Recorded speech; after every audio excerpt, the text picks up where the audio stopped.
Good morning.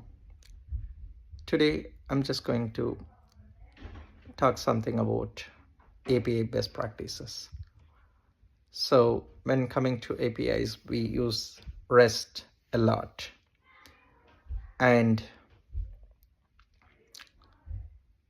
I have been using, but I have made so many mistakes when I was started using REST.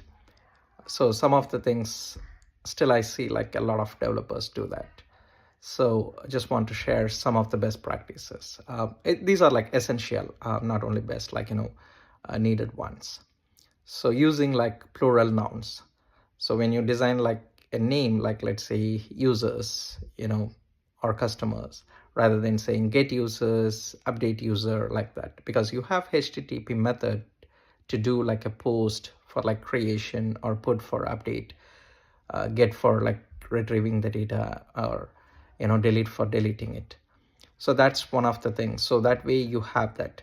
The next one would be nesting, when you have say customer, and then followed by an ID, so you get the customers, or you have multiple accounts under the customer, you get slash accounts. So nesting the URIs is another thing.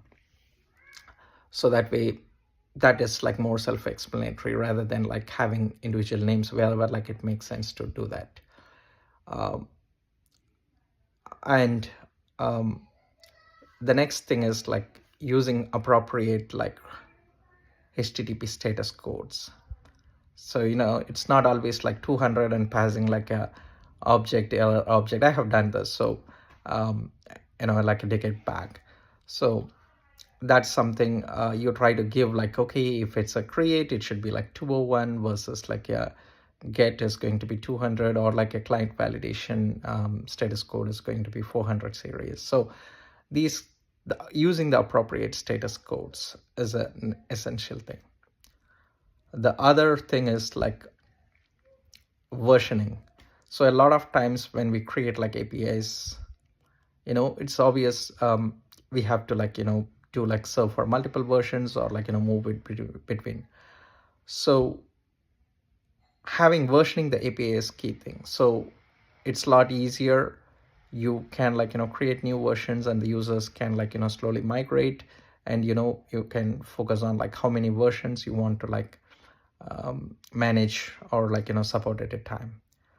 So this way, your API is a documentation. When you provide that a Swagger document, or an open API spec to anyone, they should be able to read the APIs and say yes, this is what at a high level is going to do, rather than writing in a Word document, as we used to do decade, or even before that. So that's not needed. Your Swagger is your documentation, your open API spec for anyone try to integrate or consume your APIs. So hope this is useful, and see you in the next video. Thank you.